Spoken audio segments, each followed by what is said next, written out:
आप वेदांतिक साइंस और life management के कोर्स में पढ़ रहे हैं, तो आपको एआई और ऊपरी सब के साथ साथ आपको क्या लगता है कि आपका अनुभव कैसा हो?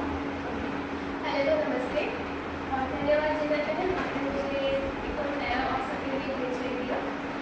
मुझे ऐसा लगता है कि वेदांतिक साइंस और लाइफ मैनेजमेंट, वेदांतिक मतलब वेदों का साइंस, जिसे आज के टाइम में समझना बहुत इंपॉर्टेंट हो चुका है। अक्सर हम देखते हैं कि लोग अकेलापन महसूस करते हैं, अकेले रहना पसंद करते हैं, तो उसका सबसे बड़ा प्रॉब्लम क्या है कि वो सच में समझ नहीं पाते कि हमारा वास्तविक सुख किसमें है। वो अपने अंदर की आत्मा को नहीं समझ पाते और यही सबसे बड़ी प्रॉब्लम है कि अकेलापन रह जाते हैं और उन्हें लगता है कि हम ग्रुप वर्क कैसे करें। कंफ्यूजन आज सबसे बड़ी प्रॉब्लम बन रही है। तो अक्सर हम देखते हैं बच्चों में कि जो बच्चे होते हैं ना, तो ये सोच के रहते हैं कि हम अकेले पसंद करेंगे रहना, घर की जिम्मेदारी को मतलब समझना पड़ेगा, उठाना पड़ेगा। इस वजह से आजकल के जो युवा है वो यही सोचते हैं कि हम अकेले रहना पसंद करें और अक्सर कंफ्यूजन की वजह से लोग सुसाइड कर लेते हैं और अलग अलग और इस पर आजकल केस स्टडी हो रही है। तो मेरा अनुभव ये है कि ये कोर्स हमें सिर्फ इसके बारे में नहीं समझना, इसके कैसे हमें निकलना है, उसके उदाहरण क्या हो सकते हैं, सॉल्यूशन क्या हो सकते हैं, सारी चीज़ों को एक नई ऊर्जा देती है।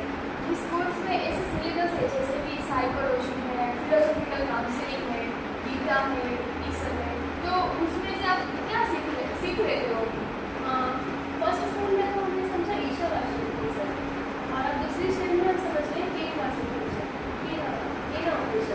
केनावासी हमें समझाता है कि हमारे पास जो शरीर है ना, वो अपने वास्तविक सुख के लिए नहीं बल्कि दूसरे की सेवा के लिए भी अर्पित कर सकते हैं।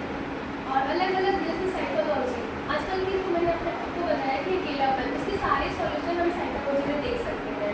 हमारे 5 कोष होते हैं, 5 तत्व होते हैं। अगर हम सभी तत्व को समझे, 5 कोष को समझे, तो हम इस सभी प्रॉब्लम से बाहर निकल सकते हैं।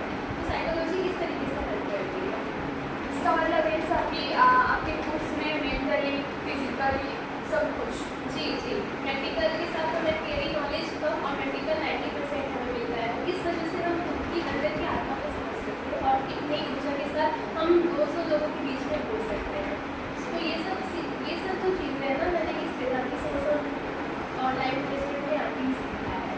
और उसमें एक सब्जेक्ट भी है आईकेएस, पर कई सारे लोगों के मुँह से हमने सुना है कि आईकेएस जैसा हम पढ़ रहे हैं ना, उससे कत्ल फिर आईकेएस वहाँ पर पढ़ाया जाता है, तो उसमें क्या है? देखिए, आईकेएस जो है ना, वो एक न्यू पॉलिसी है एजुकेशन रिलेटेड। उसमें क्या होता है, जो हमारी अलग अलग टाइप की जो पद्धति होती है ना, वो सारे सिस्टम को एक्सप्लेन किया जाता है कि आज की जो हमारी एजुकेशन सिस्टम है किस तरफ जा रही है। तो हमारी जो वेदांतिक साइंस और लाइफ मैनेजमेंट की अपनी जो मान्यता है, 42 या 52 मान्यता है, उससे पढ़ेंगे तो हमें पता चलता है कि अलग अलग टाइप से हम कैसे खुद को रिसीव कर सकते हैं, जैसे रिस्पॉन्सिबिलिटी, और अलग अलग तरीकों से हम बता सकते हैं कि खुद को कैसे हमें बदलना है और उस अकॉर्डिंग सब जो आइडियाज करना है। और उसके साथ हमने काफ़ी सुना है, तो पर कोर्स में गीता, उपनिषद, एआई सब कुछ रखने का उसका मेन उद्देश्य क्या है? मेन उद्देश्य तो यही है कि आजकल सब लोग है ना सॉल्यूशन के पीछे भाग रहे हैं, लेकिन सॉल्यूशन अपनी गीता में ही है। जिस गीता को वो माँ समझते हैं, तो वो एक नई ऊर्जा मिलती है। वही माँ हमसे पूछती है कि आज की सबसे बड़ी प्रॉब्लम को हम कैसे सॉल्यूशन कर सकते हैं। जो लोग बाहर एक दूसरे के पीछे भागते हैं, आज हम यहाँ पे लोग बताते हैं कि अक्सर यहाँ पे जॉब आपको सिर्फ मिलेगा, यहाँ पे आपके सॉल्यूशन का आंसर का प्रॉब्लम मिल जाएगा, लेकिन अक्सर क्या होता है, हम जहाँ पर ढूंढते हैं ना, वहाँ पर हमें कुछ नहीं मिलता। इसलिए जो गीता है ना, एक बेस है जिसमें हम सारी चीज़ों को अच्छे से समझ सकते हैं और सारे प्रॉब्लम के सॉल्यूशन गीता ही है। तो अलग अलग श्लोक से हम जैसे अर्जुन और कृष्ण